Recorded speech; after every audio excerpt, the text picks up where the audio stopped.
아마 제주그림교회 성도님들이시라면은 이제 대부분 아실 테지만 제가 이제 좋아하는 것 중에 하나가 이제 사진 찍는 것을 굉장히 좋아합니다. 그래서 이 풍경에 나가서 사진 찍는 것도 좋아하고 가끔 이제 뭐 노회나 아니면은 뭐 YG 워십 이런 행사가 있을 때 가서 또 사진을 또 찍어주기도 합니다. 그래서 이렇게 참 감사한데 처음 이제 사진을 찍었을 때가 이제 생각이 나요. 이제 그 컴팩트 카메라라고 하죠. 이제 똑딱이 카메라로 이제 처음에 찍다가 뭔가 이 전문가 같은 이제 DSLR 카메라에 뭔가 이 동경이 생겨가지고 저걸 한번 꼭 해보고 싶다라는 마음이 있었는데 이제 그 당시 이제 아버지께 좀 도움을 요청해가지고 일정 부분 이제 금액을 좀 지원받아서 이제 보급기 기종과 단렌즈 하나로서 이제 드디어 시작을 하게 됐습니다. 근데 제가 원하는 사진은 이게 딱 찍으면 그 전문가처럼 막 우와 하는 그런 사진을 찍기를 원했는데 딱 찍고 난 다음에 집에 와서 컴퓨터를 옮겨 보니까 초점도 하나도 안 맞고 구도는 이게 무슨 구도인지 전혀 모르겠고 지금 봐도 그때 사진을 왜 이런 식으로 찍었는지 의문이 갈 정도로 정말 지금 생각하면 발로 찍어도 그거보다 더 잘 찍겠다는 생각이 좀 들기도 합니다. 사진만이 문제가 아니죠. 일명 이 똑딱이 카메라는 자동 카메라니까 그냥 딱 누르기만 하면 알아서 이제 색감이나 이런 게 착 고정이 되는데 이 DSLR 카메라는 제가 세팅을 해줘야 되는 거예요. 셔터 스피드는 어떻게 할 것인지, 이 조리개를 어떻게 좀 개방을 할 것인지, 아니면 조금은 조일 것인지, 정말 이 명암 구도를 좀 더 어둡게 찍을 것인지, 밝게 찍을 것인지, 정말 그런 것들 하나하나를 다 계산을 해가지고 찍어야 되는데 초보니까 아무것도 모르고 그냥 누르기만 한 거였던 거죠. 그래서 이제 그 사진 찍는 사람들이 많이 모여있는 이제 인터넷 커뮤니티를 찾아가서 질문을 올렸습니다. 사진이 어둡게 나와요. 사진이 흔들려요. 막 이런 것들을 막 열심히 올렸죠. 근데 이런 거를 올릴 때마다 이제 친절하신 분들은 그럴 때는 이렇게 하면 돼요라고 하시는 분도 있지만 웬만한 글에 똑같은 댓글 다시는 분들이 있어요. 이런 글이에요. 매뉴얼 3에 정독하고 다시 물어보세요라는 댓글을 항상 달아줬습니다. 근데 그 사람은 누가 이제 질문 올려도 항상 그거예요. 매뉴얼 3에 제품 사용 설명서를 3번 정독하시고 다시 물어보세요라고 이렇게 답을 하더라고요. 근데 나중에 보니까 그 말이 맞더라고요. 정말 그 제품 사용 설명서 매뉴얼을 보니까 정말 그 사진 이 카메라의 기능이 어떻게 되어 있고 이것을 어떻게 다루는지 그 두꺼운 책자에 다 들어가 있는 거예요. 간단한 문제부터 복잡한 조작법까지 헷갈리고 헤매는 이유가 뭡니까? 대부분의 사람들이 그 두꺼운 책자를 읽지 않죠. 나중에 카메라를 중고 판매할 때 보니까 나머지 부분은 좀 사용감이 있는데 그 책자는 새 거예요. 한 번도 펼쳐보지 않았다라는 거겠죠. 그래서 누군가 저에게 이제 나중에 카메라 이거 어떻게 해야 돼요? 뭐 아웃포커싱은 어떻게 해야 돼요? 막 인물 사진 어떻게 찍어야 물어본다면 저는 똑같이 대답해 줍니다. 그 매뉴얼 3번 읽으시고 다시 찾아오세요라고 얘기를 합니다. 그러니까 그런 것 같아요. 매뉴얼을, 그러니까 제품 사용 설명서를 무시한 채 이렇게 자기 마음대로 찍다 보면은 물론 얻어 걸리는 것도 있겠지만 분명히 어느 순간에는 막히는 부분이 있다라는 것입니다. 처음부터 매뉴얼을 잘 숙지한다면 이것을 헤매는 것이 조금은 덜하겠지만 하지만 이 제품을 처음 만든 사람의 이 의도를 잘 파악해서 물건을 잘 사용하는 데에 이 매뉴얼을 파악하지 않는다면 어려움을 겪게 된다는 것입니다. 이렇듯이 제품 사용 설명서에는 그 제품을 개발한 이들, 즉 그 누구보다 그 제품에 대해서 정통한 사람들이 그 사용법을 어떻게든지 세세하게 기록을 해두었습니다. 여러분, 우리 인생은 어떻습니까? 우리 인간을 창조하신 하나님께서도 우리에게 이러한 제품 사용 설명서를 주셨다라는 것이죠. 오늘 우리가 가지고 나온 이 성경 안에 우리 인생이 살아가야 될 그 모습, 그 방법들을 기록해 두셨습니다. 그렇기 때문에 우리가 이 성경을 가까이 하고 읽을 때, 주의 말씀을 가까이 하고 들을 때에 우리는 우리 인생이 어떻게 살아가야 되는지 그 길을 올바로 걸어갈 수 있다는 것입니다. 이러한 관점에서 오늘 말씀을 같이 한번 살펴보면 좋겠습니다. 오늘 본문은 우리가 정말 잘 아는 구약의 위대한 선지자 엘리야가 등장을 하고 있습니다. 근데 여러분, 본문을 보면 어떻습니까? 오늘 본문을 보면은 우리가 정말 잘 알고 있는 이 위대한 선지자의 모습과는 조금 거리가 먼 것 같아요. 우리가 아는 엘리야 선지자는 어떤 사람입니까? 바알의 선지자 450명, 아셀의 선지자 400명, 이 850대 1과 싸워도 정말 굴하지 않고 그를 적대시하는 아합 왕 앞에서도 당당하게 이야기하는 그런 사람. 정말로 그 놀라운 그 기적과 그런 이사를 행한 사람이 바로 이 엘리야이지 않습니까? 더 나아가서 이 바알의 선지자 450명과의 대결에서 승리하고 하늘에 불이 내려서 제단과 그 주변의 모든 것을 불태운 그 일은 정말 그 우리가 상상만 해도 웬만한 영화는 저리 가라 할 정도로 굉장히 큰 이런 놀라운 일들을 행한 사람입니다. 그런데 오늘 본문, 우리가 읽은 이 본문에 등장하는 엘리야는 이런 위대한 승리를 경험하고 또 위대한 일을 행하는 그 모습과는 조금 거리가 멀어 보여요. 같은 사람이 맞냐 싶을 정도의 그런 거리감을 들게 하고 있습니다. 왜냐하면 그의 사역에서 가장 위대한 절정이라고 볼 수 있는 이 바알의 선지자와의 이 대결이 먼 옛날이 아니라 바로 앞장 18장에 기록된 내용이기 때문입니다. 갈멜산의 대결과 오늘 본문의 일은 멀리 떨어진 것이 아닙니다. 불과 며칠 사이에 일어난 일이라는 것이죠. 여러분 오늘 본문 1절 말씀 한번 보시겠습니까? 1절에 이렇게 기록을 하고 있습니다. 아합이 엘리야가 행한 모든 일과 그가 어떻게 모든 선지자를 칼로 죽였는지를 이세벨에게 말하니 라고 말하고 있습니다. 어떻게 모든 선지자를 칼로 죽였는지 바로 앞선 갈멜산에서의 대결이 끝나고 난 다음에 이 엘리야가 이 바알 선지자를 다 죽이지 않습니까? 바로 그 일을 말하고 있는 거예요. 물론 지금처럼 인터넷이나 어떤 SNS가 발달돼 가지고 실시간으로 정보를 공유할 수 없죠. 그러니까 이 말은 무슨 말입니까? 아합 왕이 그의 왕비인 이세벨을 만나자마자 가장 최신 소식, 가장 핫한 뉴스를 지금 전하고 있는 거예요. 그러니까 그 말은 이 갈멜산의 사건과 오늘 펼쳐지고 있는 이 일의 이 거리가 많은 시간이 지난 것이 아니라 정말 며칠 안 됐어요. 어쩌면 다음 날일 수도 있고 그날일 수도 있고 혹은 일주일 안에 일어날 수도 있다라는 것입니다. 이제 이 아합으로부터 이야기를 들은 이세벨의 반응이 어떻냐면은 이어지는 2절 말씀이 이렇게 말합니다. 이세벨이 사신을 엘리야에게 보내어 이르되 내가 내일 이맘때에는 반드시 내 생명을 저 사람들 중 한 사람의 생명과 같게 하리니 그렇게 하지 아니하면 신들이 내게 벌이에 벌을 내림이 마땅하니라 한지라. 여러분 이 말이 무슨 말이냐면은 쉽게 말하면 24시간에 너를 죽이겠다라는 말이에요. 하루가 지나기 전에 반드시 너를 내가 찾아서 죽일 것이다 라고 지금 이렇게 통보를 한 겁니다.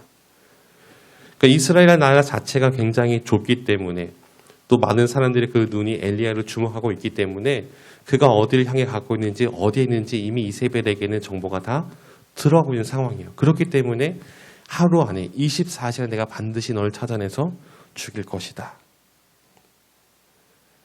자, 이방인 왕비가 이렇게 살인 협박을 합니다. 다른 일반 평범한 사람이 아니라 위대한 선지자인 엘리야에게 지금 이렇게 살해하겠다라고 지금 협박을 하고 있어요. 여러분 우리가 알고 있던 엘리야라면 어떤 반응을 보여야 될까요?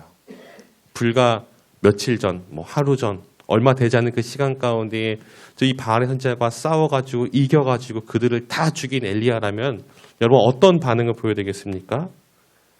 어쩌면 도리어 맞받아쳐야 되겠죠. 그래? 그럼 내가 하나님의 살아계심 두고 맹세하는데 24시간에 갈멜산에 내렸던 그 불이 너에게도 똑같이 내릴 거야 라고 이렇게 좀 받아쳐야 되지 않을까요? 아니면은 너가 그렇게 할지라도 하나님은 나를 보호하실 거라는 뭔가 이런 믿음의 선포나 선언을 좀 해야 될 것 같은데 이것이 바로 우리가 알고 있는 엘리야의 모습이고 기대하는 모습인데 여러분 하지만 엘리야의 반응이 어떠냐면은 전혀 이상한 모습을 지금 보이고 있습니다. 당당하게 맞서 싸우는 것이 아니라 3절 그가 이 형편을 보고 일어나 자기의 생명을 위해 도망하여 유다에 속한 브엘세바에 이르러 자기의 사원을 그곳에 머물게 하고 일어났는데 어떻게 됩니까? 자기의 생명을 위해 도망했다라고 지금 말하고 있습니다. 위대한 선지자가 지금 이방 여인의 살해 협박에 두려움을 느끼고 지금 도망을 치고 있습니다. 근데 여기에 보면은 어디까지 도망을 치냐면 유다에 속한 브엘세바에 이르렀다라고 지금 말하고 있어요. 여러분 성경에 보면은 이런 표현이 좀 많이 등장하는데요. 사무엘상 대표적으로 사무엘상 3장 20절 한번 보겠습니다. 자, 같이 한번 읽어볼까요? 같이 읽겠습니다. 시작. 단에서부터 브엘세바까지의 온 이스라엘이 사무엘은 여호와의 선지자로 세우심을 입은 줄을 알았더라. 아멘. 보통 성경에서는 이스라엘 전역이라는 이 표현을 쓸 때에 단에서부터 브엘세바까지라는 표현을 종종 씁니다. 왜냐하면 이 단이라는 지역은 이스라엘의 북쪽 끝이고 브엘세바는 남쪽 끝입니다. 그러니까 쉽게 말하면 우리나라로 치면은 뭐 해남 땅끝 마을 아니면 뭐 제일 최남단 뭐 마라도 뭐 이렇게 좀 이해를 할 수 있을 것 같아요. 그러니까 쉽게 얘기하면은 북에서 활동하던 이 선지자가 이 살해 협박의 무서움을 느끼고 그 남쪽으로 또 그 남쪽에서도 가장 끝에 있는 그 지역까지 순식간에 지금 도망을 친 거예요. 그런데 이 엘리야의 도피는 이 브엘세바에서 멈추지 않고 4절 보니까 이어서 이렇게 말합니다. 그러니까 사마는 3절에서 오니까 사마는 거기에 뒀고 4절 보니까 자기 자신은 광야로 들어가 하루길쯤 가서 한 로뎀나무 아래 앉아서 자기가 죽기를 원하여 이렇게 말하고 있죠. 브엘세바로 도망친 것도 모자라서 국경을 넘어가지고 하루길을 더 들어간 거예요. 광야, 사막 한복판으로 그 누구도 살지 않는 그곳 가운데 지금 도망을 치고 있는 모습을 보이고 있습니다. 그러니까 그가 갈 수 있는 가장 먼 곳으로 지금 도망을 친 겁니다. 이세벨의 손길이 머물지 못한 그곳으로 그가 피할 수 있는 가장 멀리까지 지금 피한 것입니다. 갈멜산에서의 위대한 승리는 여러분 어디론가 사라져 버린 것 같아요.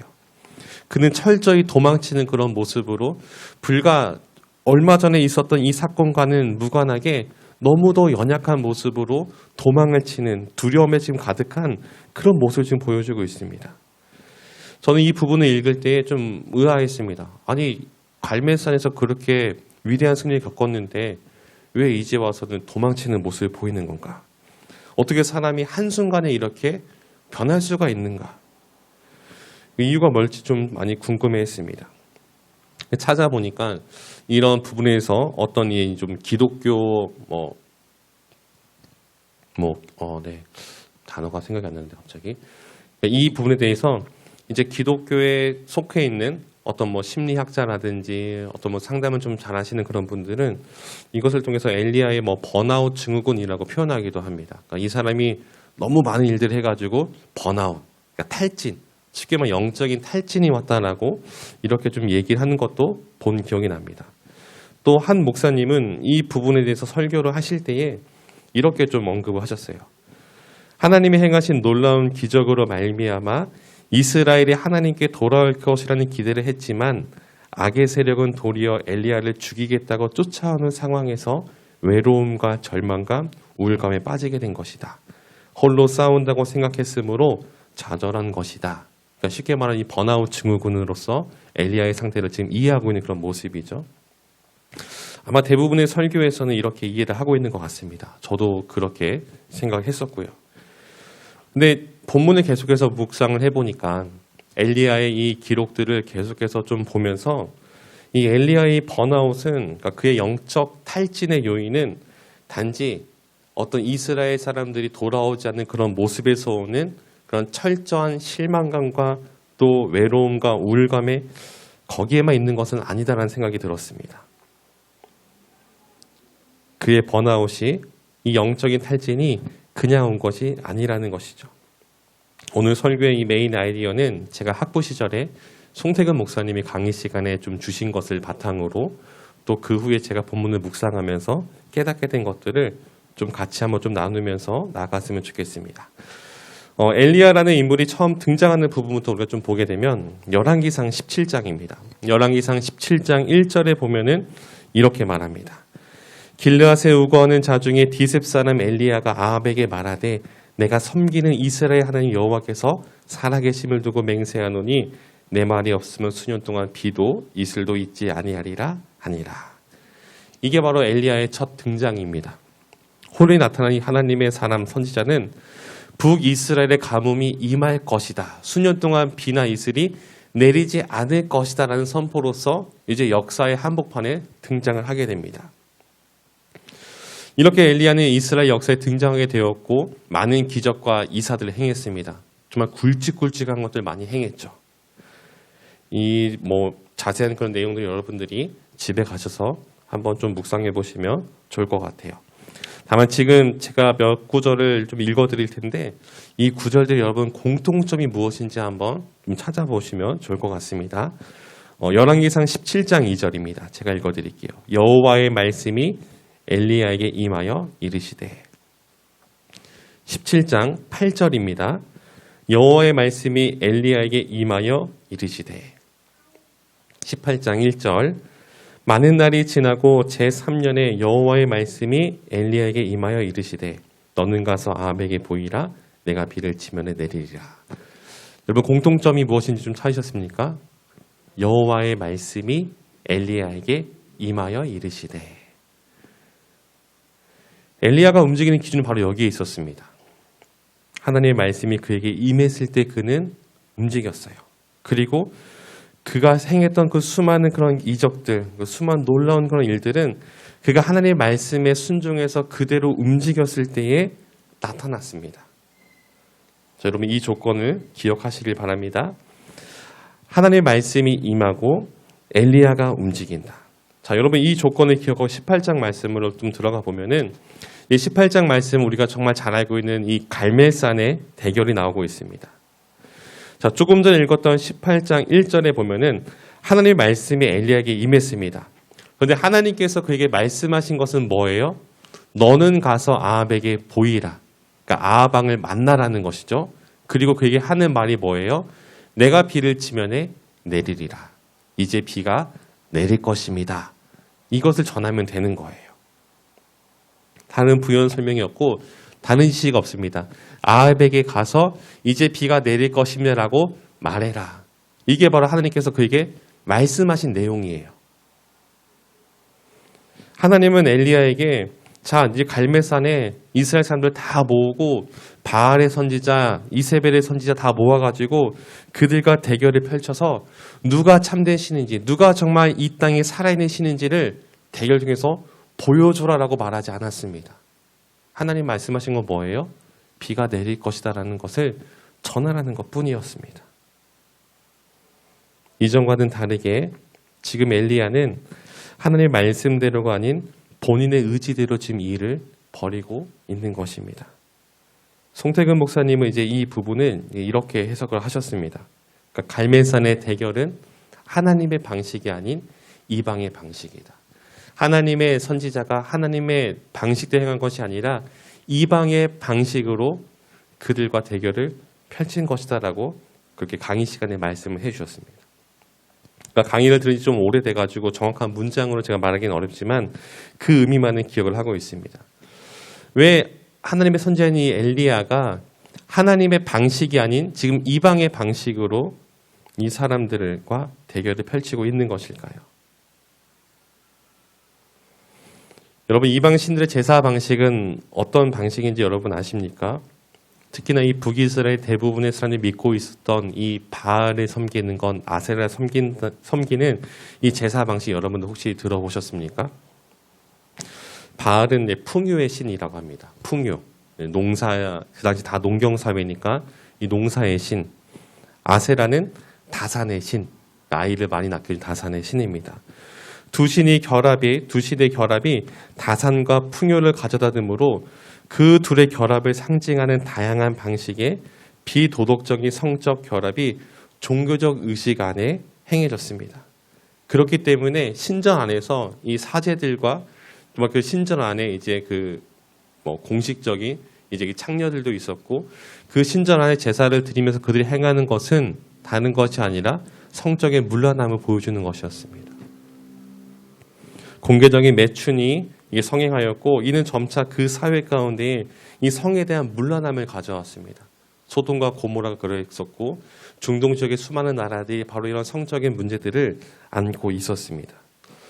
여러분 이에 반해서 이스라엘이 드리는 이 제사의 방식은 어떻습니까? 우리가 아는 것처럼 제사를 드린 사람이 뭐 양이나 소를 이렇게 끌고 오죠. 그리고 그 소를 이제 오늘날처럼 뭐 목사님이 맡기는 것이 아니라 끌고 온 사람이 직접 그 제단 위에서 그 잡고 그 짐승을 잡고 각을 뜨고 내장을 다 끄집어내는 그 일들을 제사인 사람이 해야 돼요. 그 상상해보면 어떻습니까? 제사를 드리러 가면은 온 손이 다 피버벅이 되고 옷에도 피가 다 튀고 또 그것만이 문제가 아니죠. 조금이라도 그 제사를 드릴 때에 잘못된 방식이나 조금은 막 이상한 행동을 보이면은 막 벼락이 떨어지기도 하고 땅이 갈라지기도 하고 불이 튀어나와서 막 불타 죽기도 하고 얼마나 무섭습니까? 긴장감이 가득한 그 상태에서 이 제사를 잘 드리면 좋겠다는 그 마음이 그 두려움과 공포감이 그 사람들 간에 있었다라는 거예요. 그렇게 제사 드리던 그 이스라엘 사람들 가운데에 지금 이방의 종교, 이 바알의 종교, 아세라의 종교를 보니까 어때요? 이거 같은 엄숙함, 막 두려움 이런 것이 아니라 즐거운 거잖아요. 그러니까 성적인 그런 것들, 정말 인간의 그런 본능적인 그런 것들을 자극해가지고 눈으로 봐도 정말 즐기기 정말 너무 좋고 직접 행하는 것들도 그들 가운데 인간적인 그런 만족들을 최상으로 끌어올린다라는 거예요. 그러니까 펼쳐진 거예요, 신세계가.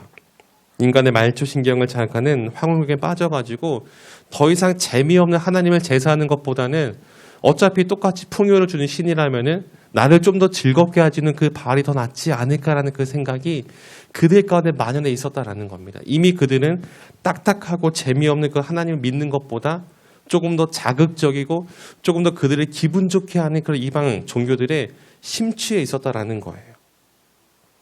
그런 그들에게 엘리야가 제시하는 방법은 무엇입니까? 제단을 쌓고 그 제물을 올려놓은 다음에 하늘에서 불이 떨어지게 하는 신이 바로 참된 신이다. 여러분 얼마나 짜릿합니까? 구경하는 입장에서. 야, 그 신들이 대결을 펼치는데 먼저 불을 딱 떨어지게 하는 신이 진짜 신이래. 뭐 요즘같이 뭐 영화관도 없고 극장도 없고 뭐 넷플릭스도 없고 유튜브도 없는 그 시대 가운데에 눈앞에서 불이 딱 떨어지면은 그거 얼마나 짜릿한 일이겠습니까? 세상에서 제일 재밌는 구경이 두 가지가 있다라고 하죠. 하나는 뭐죠? 불구경이고 두 번째는 싸움 구경. 두 가지가 지금 다 나오고 있는 거예요. 불이 떨어지죠. 대결을 펼치죠. 얼마나 재밌습니까?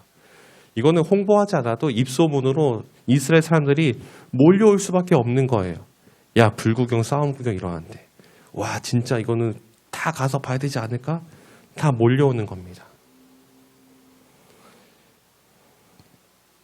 여러분, 근데 하나님의 방식은 어떤 방식이에요? 인간의 어떤 말초신경을 자극하거나 타락한 본능을 흥분시키는 그런 방법을 쓰지 않습니다.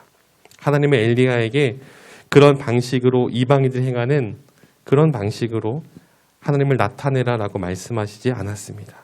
지금 갈멜산의 대결은 철저하게 엘리야가 이방의 그런 모습들, 사람들이 원하는 그런 모습으로 독단적으로 행하고 있는 것이죠. 17장부터 19장을 쭉 읽어가면서 이 엘리야의 이 기록들을 읽어가면서 저는 이 부분에서 주된 키워드를 바로 이 소리라는 것으로 좀 압축을 좀 해봤습니다. 하나님의 음성을 통해서 엘리야에게 임하셨고 그가 행할 길을 알려주셨습니다.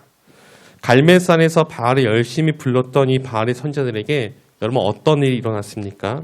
18장 26절 말씀 한번 보시겠습니까?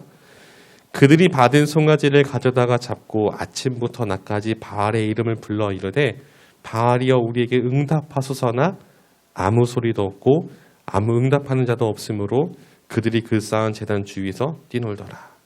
아침부터 정오까지 열심히 뛰놀면서 바알을 불렀는데 아무 소리도 없고 응답도 없었습니다. 그래서 이어지는 그들의 반응이 29절입니다. 29절 같이 한번 읽어볼까요? 시작. 이같이 하여 정오가 지났고 그들이 미친 듯이 떠들어 저녁 소재 드릴 때까지 이르렀으나 아무 소리도 없고 응답하는 자나 돌아보는 자가 아무도 없더라. 아멘.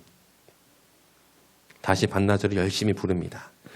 앞절에 보니까 28절에 보면은 자해를 하고 피를 흘리는 모습도 보이고 있어요. 신을 깨우는 의식을 하고 있는 거예요.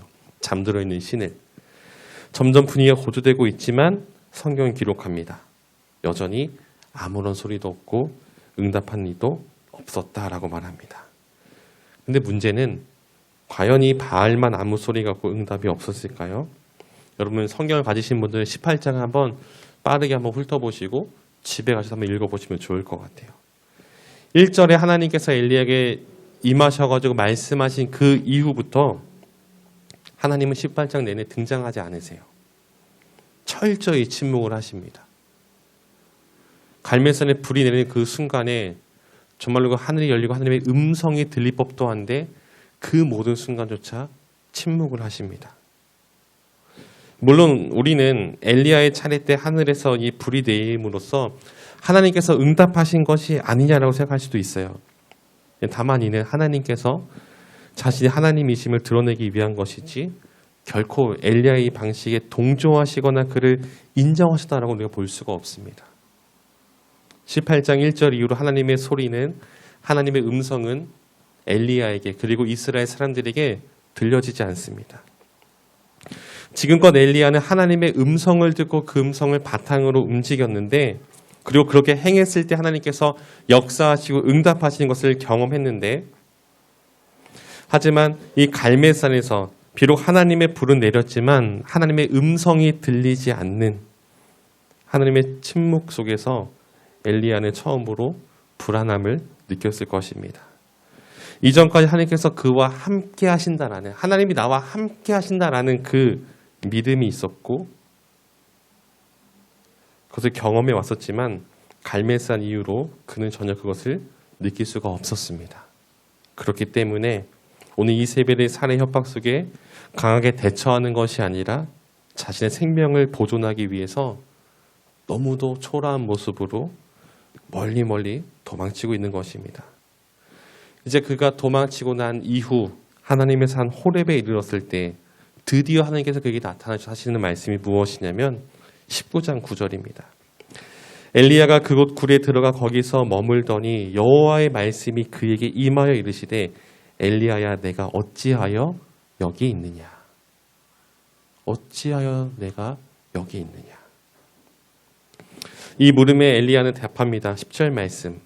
그가 대답하되 내가 만군의 하나님 여호와께 열심히 유별하오니 이는 이스라엘 자손이 주의 언약을 버리고 주의 제단을 헐며 칼로 주의 선자들을 죽였음이오며 오직 나만 남았거늘 그들이 내 생명을 찾아 빼앗으려 하나이다. 여러분, 하나님께서 어찌하여 내가 여기 있느냐라고 물어보신 것은 정말 그가 여기 있는 것을 몰라서 물어보신 것일까요?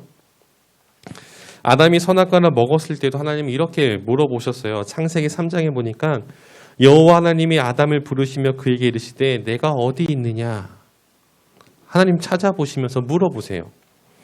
정말 아담이 어디 있는지, 정말 엘리야가 여기 왜 있는지 몰라서 물어보시는 겁니까? 아니에요. 그에게 스스로에게 답할 수 있는 그 기회를 주시는 거예요.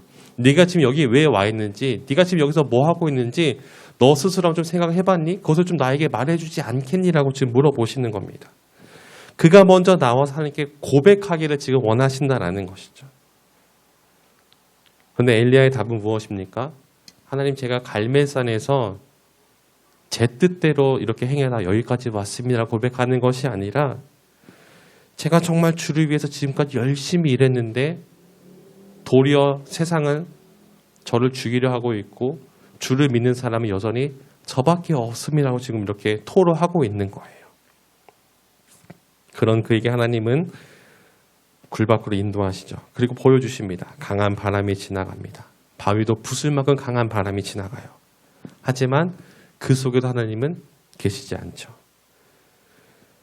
지진이 일어납니다. 하지만 그러나 그 지진 속에도 하나님은 계시지 않습니다. 그 후에 불이 납니다. 불 속에서도 하나님은 계시지 않습니다. 그리고 12절 뒷부분에 보니까 이렇게 기록합니다. 불 후에 세미한 소리가 있는지라. 여러분, 하나님은 능력이 없는 분이 아닙니다. 강한 바람을 낼 줄 모르셔서, 지진을 일으킬 줄 모르셔서, 큰 불을 내지 못하셔서 지금까지 그렇게 행하지 않았던 것이 아니죠. 하나님은 사람들이 기대하는 그런 초자연적인 능력도 분명히 가지고 있지만, 하지만 그런 초자연적인 능력에만 거하시는 분이 아니라 때로는 세미한 음성 속에서도 거하시는 분임을 지금 보여주고 있는 겁니다. 하나님은 인간의 짧은 그런 생각에 가둬져 있는 분이 아니라 우리의 생각을 뛰어넘는 바로 그 하나님이십니다. 지금 엘리야에게 이렇게 보여주는 이유가 무엇일까요? 나는 너가 생각하는 정도의 그 수준에 머물러 있는 그런 존재가 아니다. 내가 그동안 그런 이벤트를 기획하지 못해서 안 한 것이 아니란다라고 지금 말하고 있는 겁니다. 그리고 다시 물어보시죠. 똑같은 질문을 던지고 엘리야는 똑같은 답을 하고 있습니다. 여전히 자신의 고집을 꺾지 않아요.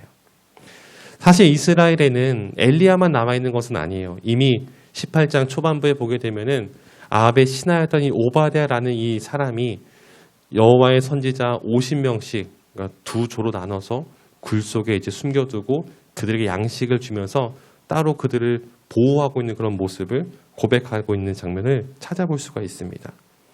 또 19장 뒤쪽에 보게 되면 하나님께서 바알에게 무릎 꿇지 않고 입 맞추지 않은 7,000명의 사람들을 남겨놓았다라고도 말씀하십니다.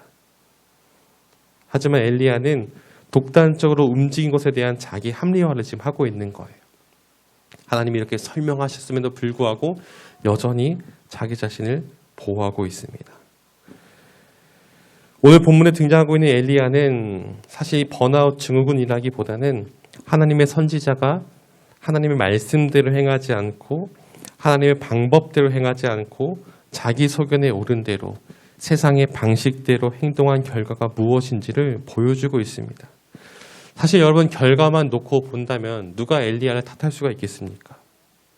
바알과 아스레 선지자 850명 앞에서 아방 앞에서도 결코 움츠러들지 않고 당당히 맞설 수 있는 사람이 그 당시 이스라엘 가운데 과연 얼마나 있었겠습니까? 그리고 그 대결 끝에 바알의 선지자 450명을 죽였으니 여러분 이것은 얼마나 칭찬하는 일입니까? 이방의 이 사제들을 이방신을 섬기는 정말 이 배교한 그 무리들을 일순간에 450명의 그 선지자를 죽였다라는 것은 여러분 얼마나 큰 공적을 세운 것입니까? 결과만 놓고 본다면 여러분 그렇게 여길 수 있습니다. 하지만 하나님은 결과만 보시는 분이 아닙니다. 사실 하나님께 있어서 결과가 무엇이 중요하겠습니까? 하나님은 굳이 엘리야를 통하지 않고도 직접 아합에게 나타나셔가지고 이제 비가 내릴 것이다라고 충분히 말할 수 있는 분입니다. 굳이 정말로 이 엘리야를 통하지 않고서도 얼마든지 바알과 아셀 선지자를 일순간에 없앨 수 있는 분입니다. 아수르의 대군이 쳐들어와도 그 18만 5천 명이 쳐들어와도 하룻밤 사이에 그들을 전면시키는 분이 하나님이신 것처럼 바알의 선지자 450명, 아셀의 선지자 400명 그들을 일순간에 없애는 것을 하나님께 아무런 일도 되지 않는다라는 것이죠. 즉 하나님께서 보시는 것은 하나님의 사람들이 하나님의 일을 행하는 그 과정관에 있음을 여러분들 기억해야 합니다. 하나님은 우리에게 어떤 어마어마한 그 성과를 내라라고 말씀하지 않으세요. 너희가 이 땅을 살아가는 동안에 정말 수많은 그 공적을 세우라고 우리에게 요구하지 않으세요. 교회를 많이 세운 사람, 전도를 수천 명 한 사람에게 더 큰 상을 주시겠다라고 말씀하시는 분도 아니에요. 누구보다 우리에 대해 잘 알고 계시는 그분은 5달란트 맡긴 것처럼 2달란트 맡긴 것처럼 1달란트 맡긴 것처럼 각자에게 요구하시는 바가 분명히 다르다라는 것이고 그 삶 속에서 그가 어떤 삶을 살아가는지 바로 그 과정을 보시는 분이 바로 하나님이십니다. 결과가 아무리 잘 나온들 그 행하는 과정이 올바르지 않다면 여러분 세상에서는 그 결과를 놓고 칭찬을 받을 수 있을지는 모르지만 하나님께는 그렇지 않음을 기억해야 합니다. 사랑하는 성도 여러분, 오늘 이 엘리야의 모습을 통해서 우리의 모습을 한번 점검해 보길 소망합니다. 때론 우리의 열심이 정말 우리의 열심이 하나님보다 앞서고 있지는 않습니까? 정말 하나님을 위해서라고 말하지만 결국에는 나를 위한 것이지 않습니까? 여전히 우리 안에 세상적인 효율을 생각하면서 세상적인 기준 위에 세상적인 방법을 의지하고 그것을 행하고 있지는 않습니까? 하나님께서 우리에게 원하시는 것은 속도도 아니고 결과도 아닙니다. 하나님의 사람답게 하나님께서 원하시는 그런 모습, 그 방법대로 나아가는 것, 그것이 바로 저와 여러분 우리가 살아가야 될 그리스도인의 삶입니다. 결코 주님보다 앞서지 않는 삶이 되기를 소망합니다. 주님께서 말씀하시는 대로, 원하시는 대로 그 뜻에 맞춰서 주님과 함께 나가는 그런 모습이 우리 안에 있기를 간절히 소망합니다. 그로 인해서 주님께서 우리를 보실 때에 정말로 안타까워하시고 탄식하시는 것이 아니라 우리 삶 한 사람 한 사람 바라보시면서 너무도 기뻐하시는 그 삶이 되기를 주님의 이름으로 간절히 축원드립니다.